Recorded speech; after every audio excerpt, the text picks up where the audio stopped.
പിന്നല്ലേ നമ്മുടെ കയ്യിൽ ഇതേപോലത്തെ ചക്ക ഉണ്ടെങ്കിൽ നമുക്ക് ഈസി ആയിട്ട് റെസിപ്പി ഉണ്ടാക്കിയെടുക്കാം. ഇതിപ്പോൾ പച്ച ചക്കല്ല കേട്ടോ, ഒരു ഇളം മധുരമുള്ള ഒരു ചക്കാണ്. ഏകദേശം പഴുത്ത് വരുന്ന ഒരു ചക്കാണ് കേട്ടോ. പിന്നെ നിങ്ങൾക്ക് പഴുത്ത ചക്ക ഉണ്ടെങ്കിൽ അതിനെ കൊണ്ടൊക്കെ ചെയ്യുക, കുഴപ്പമൊന്നുമില്ല. ഇപ്പോൾ ഇളം മധുരമുള്ള ചക്ക കൊണ്ട് ചെയ്തിട്ട് നല്ല ടേസ്റ്റ് ഉണ്ടായിരുന്നു കേട്ടോ. ഇത് ചെയ്തെടുത്തു തരാം. അപ്പോൾ ഇതെങ്ങനെ തയ്യാറാക്കുന്നതെന്ന് കാണിച്ചു തരാം. അതിന് മുമ്പായിട്ട് നമ്മളെ വീഡിയോ കാണുന്നവരില്ലേ, വീഡിയോക്ക് മറന്നു പോകാണ്ട് ലൈക്ക് ബട്ടൺ ഒന്ന് പ്രസ് ചെയ്തേക്കണം കേട്ടോ. നമ്മളെ വീട്ടിലുള്ള സാധനങ്ങൾ വെച്ചിട്ടാണ് ഞാനിത് തയ്യാറാക്കിയെടുക്കുന്നത്. ഇനി ഇതാ ഞാൻ ശർക്കര ഒന്ന് ഉരുകാൻ വെച്ചിട്ടുണ്ട്. നിങ്ങൾക്ക് മധുരം വേണമെങ്കിൽ കൂട്ടിയും കുറച്ചൊക്കെ കൊടുക്കുക. ഇത് അത്യാവശ്യം മധുരമുള്ള ഒരു ചക്കാണ് കേട്ടോ. മധുരം എന്ന് പറയുന്നത് അധികം മധുരമില്ല. നമ്മളെ വരിക്കച്ചക്കയില്ലേ, അതൊരു ചക്കാണ്. നമ്മളിവിടെ വരിക്കച്ചക്ക എന്ന് പറയുക, തേൻ വരിക്ക കേട്ടോ. അപ്പോൾ അതാ മധുരം ആയിട്ട് വരുന്നുള്ളൂ കേട്ടോ ഈ ഒരു ചക്ക. അപ്പോൾ അതാ കുരുവൊക്കെ കളഞ്ഞിട്ട് ഇതേപോലെ ഞാൻ മിക്സിൻ്റെ ജാറിലേക്ക് ഇട്ട് കൊടുക്കുന്നുണ്ട്. അപ്പം നിങ്ങൾ ഇടുന്ന സമയത്ത് ചെറിയ ഇങ്ങനെ കട്ടാക്കിയിട്ട് ഇടണം കേട്ടോ. ഞാൻ ഇതേപോലെ ഇട്ട് കൊടുത്തിട്ട് എനിക്ക് അരിഞ്ഞ് കിട്ടാൻ ഇച്ചിരി പണി എടുത്തിന് കേട്ടോ. അപ്പോൾ ഇത് ഞാൻ കുരുവൊക്കെ ഒന്ന് കളഞ്ഞെടുക്കട്ടെ. കുരു നല്ലതാണ് കേട്ടോ ഇതിൻ്റെ. അപ്പോൾ ഇതാ കുരു നമുക്ക് കറിക്കൊക്കെ ഉപയോഗിക്കാം. ആ കുരുഭാഗമൊക്കെ ഒഴിവാക്കിയിട്ടുണ്ട്. പിന്നെ അത് കൂടുതലൊന്നും ചക്ക വേണമെന്നില്ല കേട്ടോ. ഒരു 5-6 ചക്ക ചുള മതിയാവോ, അത്രയും മതിയാവും കേട്ടോ. ഞാൻ കുറഞ്ഞ അളവിലാണ് ചെയ്തെടുക്കുന്നത്. ഇപ്പോൾ 2 അച്ച ശർക്കരയാണ് എടുത്തത്, ഈ ഒരു അളവിലാണ് ഞാൻ ചെയ്തെടുക്കുന്നത്. അപ്പം നിങ്ങൾക്ക് നല്ല മധുരം വേണമെങ്കിൽ 3 അച്ച ശർക്കര ചേർത്ത് കൊടുക്കുക. പിന്നെ നമുക്ക് ഈ ഒരു ചക്ക അത്യാവശ്യം മധുരം ഉള്ളത് കൊണ്ട് തന്നെ ഞാൻ ശർക്കര ഒന്ന് കുറച്ച് കൊടുത്തതാണ്. ഇനി നമുക്ക് വേണ്ടിയത് തേങ്ങ ആണ്. ഇതിപ്പോൾ അരമുറിൻ്റെ അടുത്ത് തേങ്ങ ഞാൻ എടുത്തിട്ടുണ്ട്. ഇതുപോലെ ചിരവിയിട്ട് ഇട്ട് കൊടുക്കുക. ഇപ്പോൾ തേങ്ങൻ്റെ അളവ് നിങ്ങൾക്ക് കൂട്ടിയും കുറച്ചൊക്കെ കൊടുക്കുക. അപ്പോൾ ഇത്രയും ചേർത്ത് കൊടുക്കുന്നവരെ ഇത് കറക്റ്റ് പാകമായിരുന്നു കേട്ടോ. ഇനി ഞാനിതൊന്ന് വെള്ളമൊന്നും ചേർക്കാണ്ട് ഇതേപോലെ ഒന്ന് അടിച്ചെടുക്കുന്നുണ്ട്. കണ്ടില്ലേ, തേങ്ങ അതുപോലെ തന്നെ ചക്കയെ ഒന്ന് മിക്സായി കിട്ടാൻ വേണ്ടിയിട്ട് ഒന്ന് അടിച്ചെടുക്കുന്നുണ്ട്.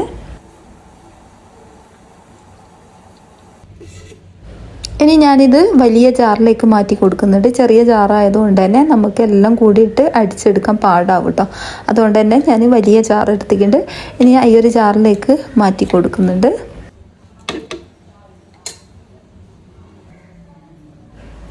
ഒരു 1.5 ഗ്ലാസ് അരിപ്പൊടി ഞാൻ ഇതിലേക്ക് ചേർത്ത് കൊടുക്കുന്നുണ്ട്.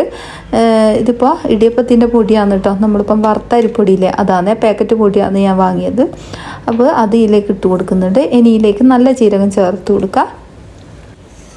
ഇതിലേക്ക് ഇനി ഏലക്ക കൂടി ചേർത്ത് കൊടുക്കുക.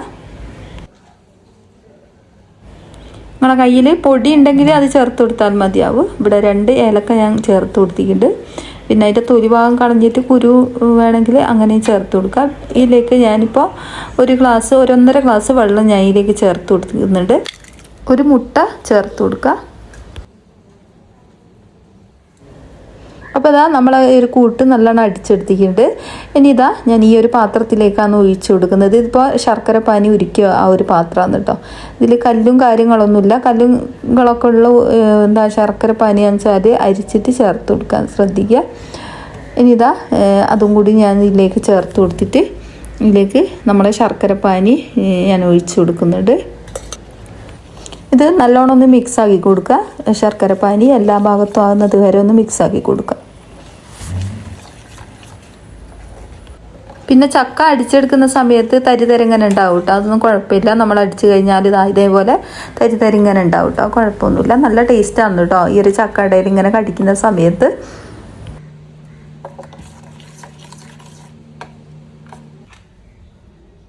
അപ്പോൾ ഈ ഒരു മാവ് ഞാൻ കുറച്ച് നേരം ഒന്ന് റെസ്റ്റ് ചെയ്യാൻ വെച്ചിന് കേട്ടോ. അതാ കണ്ടില്ലേ, ഇതേപോലെ നമുക്ക് കിട്ടിയിട്ടുണ്ട്.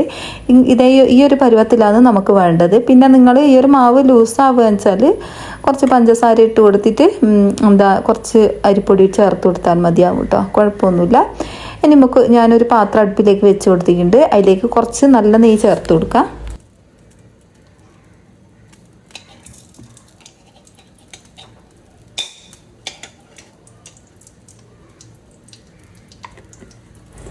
നല്ല നെയ്യ് എന്തായാലും ചേർത്ത് കൊടുക്കാൻ ശ്രദ്ധിക്കാം. നല്ല ടേസ്റ്റാണ് കേട്ടോ ഇതിന് നല്ല നെയ്യ് ചേർത്ത് കൊടുക്കുന്ന സമയത്ത്. ഇനി കുറച്ച് തേങ്ങാക്കൊത്ത് ഇട്ട് കൊടുക്കുന്നുണ്ട്. തേങ്ങാക്കൊത്ത് നിങ്ങൾക്ക് വേണമെങ്കിൽ കൂട്ടിയും കുറച്ചൊക്കെ കൊടുക്കാം. ഞാനിത് ഇത്രയാണ് ഇട്ട് കൊടുത്തത്. ഇനി ഇതൊന്ന് നല്ലോണം ഒന്ന് കുറച്ചൊന്ന് മൂത്ത് വന്നോട്ടെ. അധികം ഗോൾഡൻ കളറാവേണ്ട ആവശ്യമില്ല.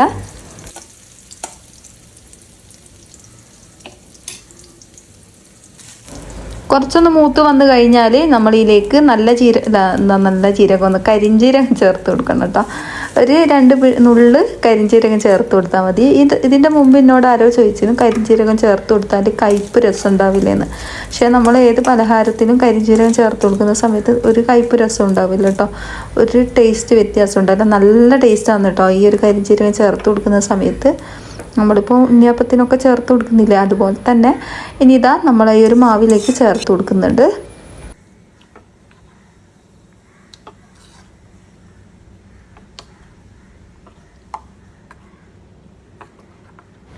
നല്ലോണം ഒന്ന് മിക്സ് ആക്കി കൊടുക്കുക. തേങ്ങാക്കൊത്ത് എല്ലാ ഭാഗത്തും എത്തുന്നത് വരെ ഒന്ന് മിക്സ് ആക്കി കൊടുക്കുക. ഇനിയിപ്പോൾ അത് ഞാനൊരു ഉണ്ണിയപ്പ ചട്ടി എടുത്ത് വെച്ചിട്ടുണ്ട്. അതിലേക്ക് അത് ചൂടായതിന് ശേഷം കുറച്ച് വെളിച്ചെണ്ണ ഒഴിച്ച് കൊടുക്കുന്നുണ്ട്. നിങ്ങൾക്ക് വേണമെങ്കിൽ ഇതിലേക്ക് നല്ല നെയ്യ് ചേർത്ത് കൊടുക്കുക. ഞാനിപ്പോൾ അത് ചേർത്ത് കൊടുക്കുന്നില്ല. അപ്പം കുറേശ്ശെ വെളിച്ചെണ്ണ ചേർത്ത് കൊടുക്കുന്നുണ്ട്. അപ്പോൾ അതാ ഇതിലേക്ക് നമ്മൾ ഈ ഒരു കൂട്ട് ഒഴിച്ച് കൊടുക്കുക.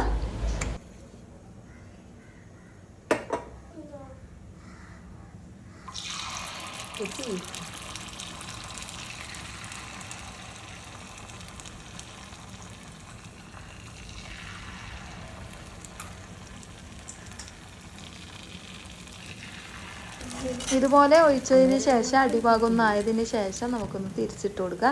ഇതുപോലത്തെ എന്തെങ്കിലും കോല് എടുത്തിട്ട് ഒന്ന് തിരിച്ചിട്ട് കൊടുത്താൽ മതി. പെട്ടെന്ന് തന്നെ നമുക്ക് തിരിച്ചിടാൻ കഴിയും കേട്ടോ. അപ്പോൾ ഇതാ അതിൻ്റെ മുകൾ ഭാഗവും കൂടി ഒന്ന് വേവിച്ചെടുത്തതിന് ശേഷം നമുക്ക് ഇതെടുത്ത് മാറ്റാം. അപ്പം നമ്മളെ അടിപൊളി ചക്ക ഉണ്ണിയപ്പം ഇവിടെ റെഡി ആയിട്ടുണ്ട്. ഉണ്ണിയപ്പം ഒന്നും പറയാനൊന്നും പറ്റിയല്ല, പക്ഷേ നല്ല ടേസ്റ്റ് ഉണ്ടായിരുന്നു കേട്ടോ. ഇതെന്ത് റെസിപ്പിയാണെന്ന് എനിക്ക് പറയാൻ പറ്റില്ല, എന്നാലും അടിപൊളിയായിരുന്നു ഇത് ചെയ്തെടുത്തത് കേട്ടോ. ഒരു പ്രാവശ്യം നിങ്ങൾ ഇതുപോലെ ഒന്ന് ചെയ്ത് നോക്കുക, എന്തായാലും നിങ്ങൾക്ക് ഇഷ്ടമാവും.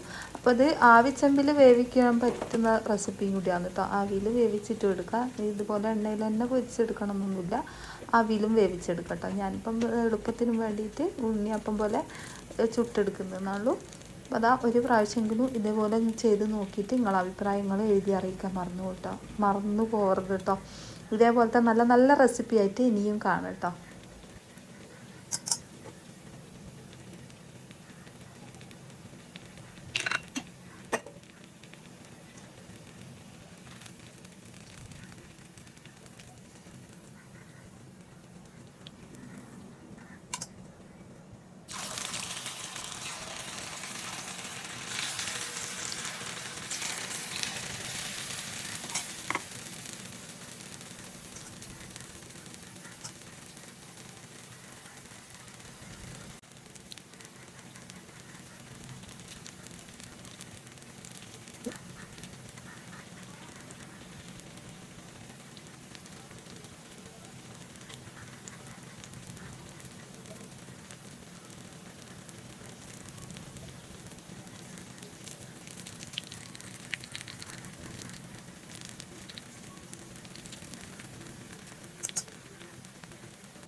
അപ്പം നമ്മളെ കിഡിലൻ ഉണ്ണിയപ്പം ഇവിടെ അടിപൊളിയായിട്ട് തന്നെ കിട്ടിയിട്ടുണ്ട്. ഉണ്ണിയപ്പം നല്ല കേട്ടോ, ഇത് വേറെ എന്തോ പേരാണ്, എന്നാലും അടിപൊളിയാണ് കേട്ടോ, നല്ല ടേസ്റ്റാണ്. അപ്പോൾ അതാ ഒരു പ്രാവശ്യമെങ്കിലും ഇതേപോലെ ഒന്ന് ചെയ്ത് നോക്ക്, എന്തായാലും നിങ്ങൾക്ക് ഇഷ്ടമാവും. അപ്പോൾ അതാ ഇത്രയേ ഉള്ളൂ ഇന്നത്തെ റെസിപ്പിൻ്റെ വീഡിയോ. അപ്പോൾ അടുത്ത ഇതേപോലത്തെ പുതിയ വീഡിയോ കാണാം. അസ്സലാമു അലൈക്കും. അപ്പോൾ അതാ ഉൾഭാഗമൊക്കെ അടിപൊളിയായിട്ട് തന്നെ വന്ന് കിട്ടിയിട്ടുണ്ട്, ചൂടുകൊണ്ട് തൊട്ട് കേട്ടോ. അപ്പോൾ ഇതാ തണിഞ്ഞ് കഴിഞ്ഞാൽ പിറ്റേന്ന് കഴിക്കാനാണ് കേട്ടോ അടിപൊളി ടേസ്റ്റ്. അപ്പോൾ ഇത്രയേ ഉള്ളൂ. അടുത്ത ഇതേപോലത്തെ പുതിയ വീഡിയോയിൽ കാണാം. അസ്സലാമു അലൈക്കും.